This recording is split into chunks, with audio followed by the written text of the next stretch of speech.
கதிரவன் புலரும் காலை வேளையில் உங்களை சந்திப்பதில் மிக்க மகிழ்ச்சி அடைகிறேன். மாணவ செல்வங்களே, அனைவருக்கும் என் இனிய காலை வணக்கம். அனைவரும் நலமாக உள்ளீர்களா? அருமை.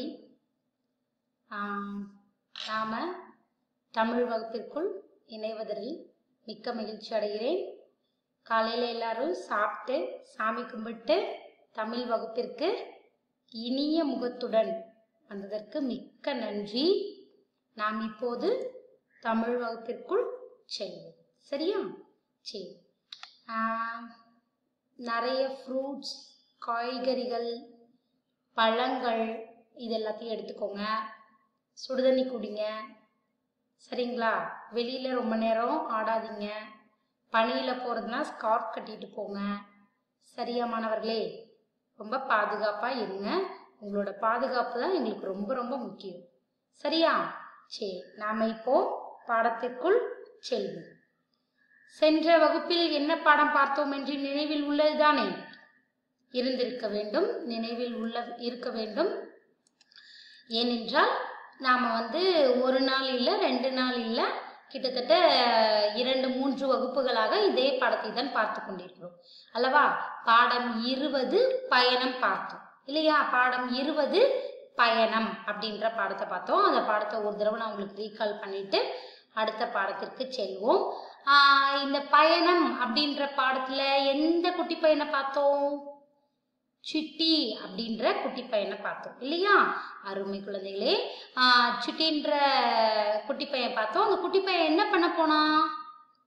குளிக்க போனாங்க. ஆமா, அந்த குட்டி பையன் குளிக்க போனாங்க. அந்த குளிக்க போறப்ப என்னாச்சு? சோப்பு வழலை கட்டி இருக்கு இல்லையா?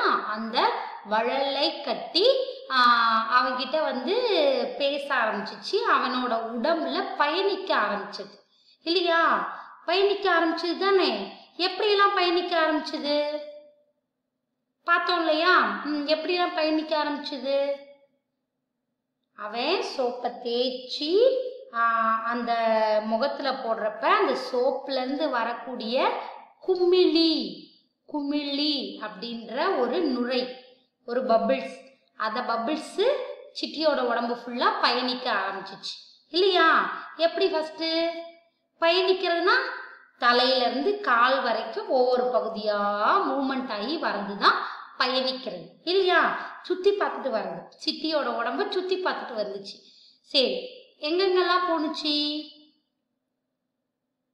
நெற்றிக்கு போனுச்சு, தோலுக்கு போனுச்சு, கைக்கு, காலுக்கு, மூக்குக்கு, காதுக்கு. அருமை. அப்புறம் இன்னும் வயிறு, இந்த மாதிரி எல்லாம் போனுச்சு இல்லையா? அது முதுகுக்கு போயிருந்தா எப்படி பாடி இருக்கும் அப்படின்னு நான் சென்ற வகுப்புல உங்களுக்கு எழுத சொன்னேன். புக்கில் புத்தக பயிற்சி பின்னாடி நான் எழுத சொல்லியிருந்தேன். ஒரு சிலர் எழுதியிருந்தீங்க, ரொம்ப அருமையாக இருந்தது. இன்னும் சில பேர் எழுதலை. ஸோ நீங்களே யோசிச்சு எழுத கற்றுக்கோங்க. சரியா? சரி, இப்போ அந்த பயணம் செய்ததில் என்ன தெரிஞ்சுக்கிட்டோம்? ரொம்ப சிட்டி ரொம்ப ரசிச்சு மகிழ்ந்து குளிச்சான் அப்படின்றத கற்றுக்கிட்டோம் இல்லையா? நீங்களும் குளிக்க போகிறப்ப அந்த மாதிரிலாம் என்ன பண்ணுங்க, அப்படியே நல்லா நுர வர தேய்ச்சி குளிங்க. அந்த மாதிரி பபிள்ஸ் நுரை உங்கள்கிட்ட விளையாடுதா, அந்த குமிழி உங்கள்கிட்ட விளையாடுதா அப்படின்லாம் பாருங்க, என்ஜாய் பண்ணி குளிங்க அப்படின்னு சொல்லியிருந்தேன் இல்லையா? சரி, ஆனால் நீங்களே குளிக்க கற்றுக்கணும் அப்படின்னு சொல்லியிருந்தேன். Very good. நீங்களே குளிக்க கற்றுக்கிட்டீங்க அப்படின்னா மிக மிக மிக மிக சந்தோஷம். சரி மாணவர்களே, நாம சிட்டியும் அந்த குமிழியும் சேர்ந்து பாடின பாடலை நம்ம பார்ப்போம். சரியா? ஃபர்ஸ்ட் சிட்டி என்ன பண்றா? குளிக்க போறேன், நான் குளிக்க போறேன், அழுக்கு போக நல்லா குளிக்க போறேன் அப்படின்னு பாடினாங்க இல்லையா? குளிக்க போறேன், நான் குளிக்க போறேன், அழுக்கு போக நல்லா நான் குளிக்க போறேன் அப்படின்னு சொல்லி என்ன பண்ணாங்க? சிட்டி பாடினாங்க. அதை தொடர்ந்து குமிழி என்ன பண்ணுச்சு? பாட்டு பாட ஆரம்பிச்சிச்சு. என்ன பாடுச்சு? குமிழி வந்தேன், நான் குமிழி வந்தேன், வண்ண குமிழி வந்தேன், சிட்டியின் கைகளில் குமிழி வந்தேன் அப்படின்னு பாடுச்சு. குமிழி வந்தேன், நான் வண்ண குமிழி வந்தேன், சிட்டியின் கைகளில் வண்ண குமிழி வந்தேன் அப்படின்னு பாடுச்சு. அதுக்கப்புறம் என்ன பாடுச்சு? நடந்து வந்தேன் நான் நடந்து வந்தேன், சிட்டியின் நெற்றியில் நடந்து வந்தேன் அப்படின்னு பாடுச்சு இல்லையா? நடந்து வந்தேன் நான் நடந்து வந்தேன், சிட்டியின் நெற்றியில் நடந்து வந்தேன் அப்படின்னு பாடுச்சு. அடுத்தது சறுக்கி வந்தேன் நான் சறுக்கி வந்தேன், சிட்டியின் மூக்கில் சறுக்கி வந்தேன் அப்படின்னு பாடுச்சு இல்லையா? சறுக்கி வந்தேன் நான் சறுக்கி வந்தேன், சிட்டியின் மூக்கின் மேல் சறுக்கி வந்தேன். அடுத்தது பாருங்க. வழுக்கி வந்தேன் நான் வழுக்கி வந்தேன், சிட்டியின் தோள்களில் வழுக்கி வந்தேன். வழுக்கி வந்தேன் நான் வழுக்கி வந்தேன், சிட்டியின் தோள்களில் வழுக்கி வந்தேன். வளைந்து வந்தேன் நான் வளைந்து வந்தேன், சிட்டியின் காதுகளில் வளைந்து வந்தேன். வளைந்து வந்தேன் நான் வளைந்து வந்தேன், சிட்டியின் காதுகளில் வளைந்து வந்தேன். உருண்டு வந்தேன் நான் உருண்டு வந்தேன், சிட்டியின் வயிற்றின் மேல் உருண்டு வந்தேன். உருண்டு வந்தேன் நான் உருண்டு வந்தேன், சிட்டியின் வயிற்றின் மேல் உருண்டு வந்தேன். ஓடி வந்தேன் நான் ஓடி வந்தேன், சிட்டியின் கால்களில் ஓடி வந்தேன். ஓடி வந்தேன் நான் ஓடி வந்தேன், சிட்டியின் கால்களில் ஓடி வந்தேன். பயணம் வந்தேன் நான் பயணம் வந்தேன், தலை முதல் கால் வரை பயணம் வந்தேன். பயணம் வந்தேன் நான் பயணம் வந்தேன், சிட்டியின் தலை முதல் கால் வரை பயணம் வந்தேன் அப்படின்னு பாடிச்சான் இல்லையா? ரொம்ப ஹாப்பியா இருக்கா? காலையில ஒரு பாடலோட நம்ம வகுப்பை துவங்கி இருக்கோம். அப்புறம் நம்ம பார்க்க போறதும் ஒரு பாடல் தான். சோ பாடல் பாடல் பாடல் பாடல் கேட்டுக்கிட்டே இருப்போம். சரியா? சரி, அந்த பாடத்திற்கான பொருளையும் நாம் உணர்ந்து கொண்டு பாடலை கேட்க வேண்டும். சரி, இப்ப அதெல்லாம் ஓகே மேம். பயணம் முடிஞ்சிச்சுல்ல மேம் அப்படின்னு கேட்பீங்க. ஆம் மாணவர்களே, பயணம்ன்றது முடிஞ்சிருச்சு. பாடம் 20 முடிவடைந்தது. அதாவது சென்ற வகுப்புலயே பாடம் 20ற்கான CW கொடுத்துட்டேன் இல்லையா? நியூ வேர்ட்ஸ், வினா விடை, அப்புறம் சொல் பொருள், இது எல்லாமே சென்ற வகுப்புலயே நான் கொடுத்துட்டேன். புத்தக பயிற்சியும் படிங்க, CWல இருக்கிறதையும் படிங்க. இதையும் அதெல்லாம் தாண்டி புக்ல பாடத்து உள்ள இருக்கிறத படிங்க. ஏன்னா நான் பாடத்திற்குள்ள இருந்து எப்படி வேணா வினாக்கள் கேட்பேன். சரியா மாணவர்களே? சரி, அதெல்லாம் இருக்கட்டும். இப்ப மேம் பாடம் 20ஓட புத்தக பயிற்சி முடிஞ்சிருச்சு மேம். பாடம் 20ஓட CW முடிஞ்சிருச்சு மேம். பாடம் 20 முடிஞ்சிருச்சு மேம். இதுக்கப்புறம் புது பாடம். மாணவர்களே, இன்னும் ஒரு சில பாடங்கள் தான் உள்ளது. சரியா? இன்னும் ஒன்று நம்ம பார்த்தோம்னா புக்கு முடிய போகுது இல்லையா? டேர்ம் 2 எக்ஸாம் வரப்போகுது, புக்கு முடிய போகுது. ஸோ புக்கை முடிக்கிறது நம்மளோட நோக்கம் கிடையாது இல்லையா? புக்கை முடிக்கிறது நம்மளுடைய நோக்கம் கிடையாது. புத்தக பயிற்சியில் இருக்கிறதையும் செய்யணும், ரீட் பண்ண கற்றுக்கணும், எழுத கற்றுக்கணும். அதுதான் நம்மளுடைய நோக்கம் இல்லையா? சரி, நீங்கள் இங்கே வகுப்பில் இருந்தீங்க அப்படின்னா நான் சின்ன சின்ன வேர்ட்லாம் சொல்லுவேன். உருண்டு, ஓடி, தலை, கால் அப்படின்னு சின்ன சின்ன வேர்ட்ஸ் எல்லாம் சொல்லுவேன். போர்டில் எழுதி போட்டு சொல்லி கொடுப்பேன் இல்லையா? அதற்கு பதில் தான் உங்களை படித்து பழகுக, எழுதி பழகுகன்னு சொல்லிட்டு நான் உங்களுக்கு வார்த்தைகள் எல்லாம் கொடுக்குறேன். நீங்கள் அதை படிக்கிறீங்களா என்னன்றது எனக்கு சரியாக ரெஸ்பான்ஸ் வரல. ஹோம்ஒர்க்லாம் ரொம்ப கம்மி ஸ்டூடெண்ட் தான் பண்ணிட்டு இருக்கீங்க.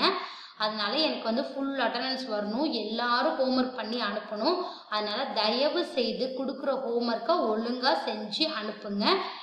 தினந்தோறும் வாசித்தல் பயிற்சியை எடுத்துக்கொள்ளுங்கள். ஏதேனும் ஒரு 10 வார்த்தைகளாவது எழுதி பாருங்கள். சரியா? ஏன்னா இந்த கொரோனா டைம் எப்படி முடியும் அப்படிங்கிறது தெரியல.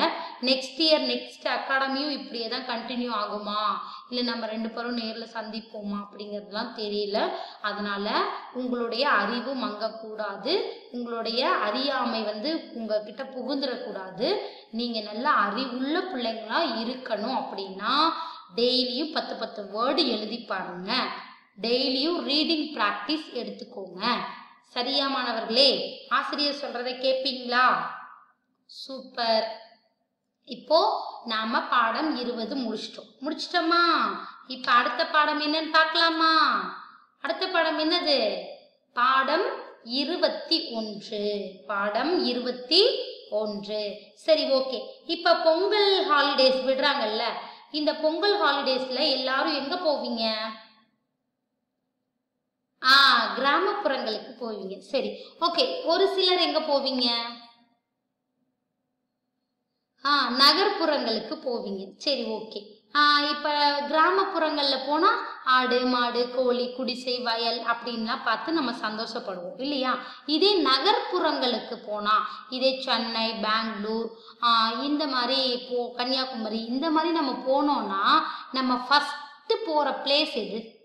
அதாவது சுத்தி பார்க்கறதுக்கு நம்ம சொந்தக்காரங்க வீட்டுக்கு போவோம், தாத்தா பாட்டி வீட்டுக்கு போவோம், என்ஜாய் பண்ணுவோம். ஆனா அதையும் தாண்டி நம்ம ஒரு ஊருக்கு போறோம் அப்படின்னா அங்க எங்க போகணும்னு ஆசைப்படுவோம்? இப்ப எக்ஸாம்பிளுக்கு சென்னை போறீங்க. சென்னை போன உடனே எங்க போகணும்னு ஆசைப்படுவீங்க? சூப்பர், மெரினா பீச்சுக்கு போகணும்னு ஆசைப்படுவீங்க. அம்மா பீச்சுக்கு போலாமா அப்படி சொல்றீங்க இல்லையா? பீச்சுக்கு போனா ரொம்ப ஹாப்பியா இருக்கும். கடற்கரைக்கு போனா ரொம்ப நல்லா இருக்கும், ரொம்ப அமைதியா இருக்கும், ரொம்ப இதமான காற்று இருக்கும், ரொம்ப நிறைய விளையாடலாம் நம்ம இல்லையா?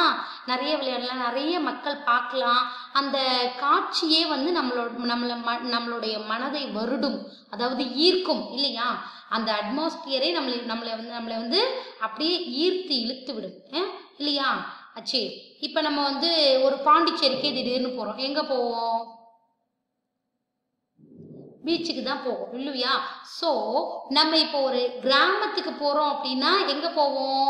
ஃபர்ஸ்ட் வயலுக்கு போவோம் இல்லையா? அடுத்து குளத்துக்கு, அடுத்து ஏரிக்கு, அந்த மாதிரி போய் விளையாடுவோம். இதே நம்ம ஒரு நகர்ப்புறங்களுக்கு போனோம் அப்படின்னா எங்க போவோம்? பீச் பார்க் அந்த மாதிரி தான் ஃபர்ஸ்ட் போவோம் இல்லையா? ஏனென்றால் நமக்கு மகிழ்ச்சி தரக்கூடிய இடம் என்று நம்ம மைண்டுக்கு, நம்மளுடைய மூளைக்கு டக்குன்னு தோன்றக்கூடியது எது அப்படின்னா கடற்கரை தான் இல்லையா? நம்ம ஊர்ல பீச் இல்லை, ஆனா இருந்தாலும் நம்ம இப்ப எங்கேயாவது டூர் போறோம் அப்படின்னா என்ன பண்ணுவோம்?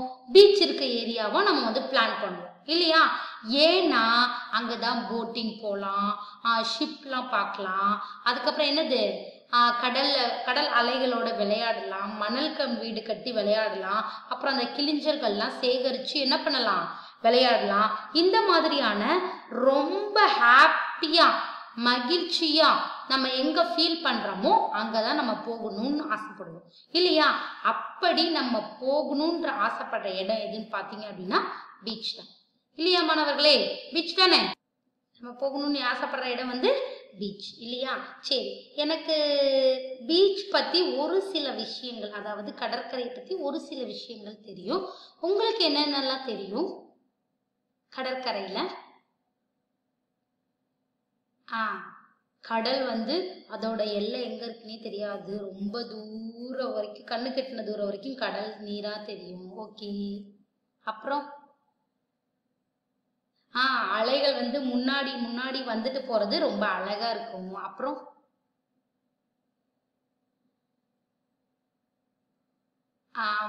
அந்த மீன்கள் நீந்துறது, நண்டு ஓடுறது, இந்த மாதிரி எல்லாம் நல்லா இருக்கும். அப்புறம்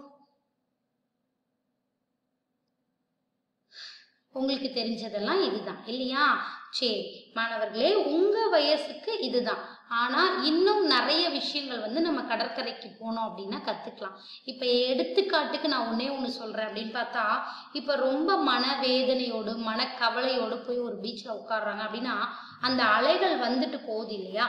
அந்த அலைகளை பார்த்த உடனே நம்ம மனதுக்கு ஒரு புத்துணர்ச்சி தோன்றும். ஏன் அப்படின்னா அலை வந்து முன்னுக்கு வருது, ஆனா மறுபடியும் அது போய் கடலோட தான் சேரும் இல்லையா? அது மாதிரி நமக்கு எவ்வளோ கஷ்டங்கள் வரும், கஷ்டங்கள் நிறைய வரும், அலை மாதிரி முன்னாடி வரும், ஆனா அதை எப்படியே என்ன பண்ணிடும்?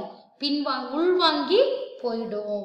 சோ கஷ்டம்ங்கிறது நிரந்தரம் கிடையாது. அதை வந்து நம்ம போய் கடற்கரையில உட்கார்ந்தோம் அப்படின்னா அந்த அலைகள் பார்க்க நமக்கே ஒரு சில உணர்வுகள் புரிஞ்சிடும். அதெல்லாம் ரொம்ப பார்க்கறதுக்கு ஹாப்பியா ரொம்ப சந்தோஷமா இருக்கும். அந்த மாதிரியான உணர்வுகள் வந்து மனிதருக்கு வந்து கடற்கரையில தோன்றும். அது மட்டும் இல்லாம நிறைய மீனவர்கள் வந்து வாழ வைக்கக்கூடிய ஒரு பெரிய அக்ஷய இதாக கடல் வந்து திகழ்கிறது இல்லையா? நாம் கடல் பற்றி தான் பார்க்க போகிறோம் மாணவர்கள்.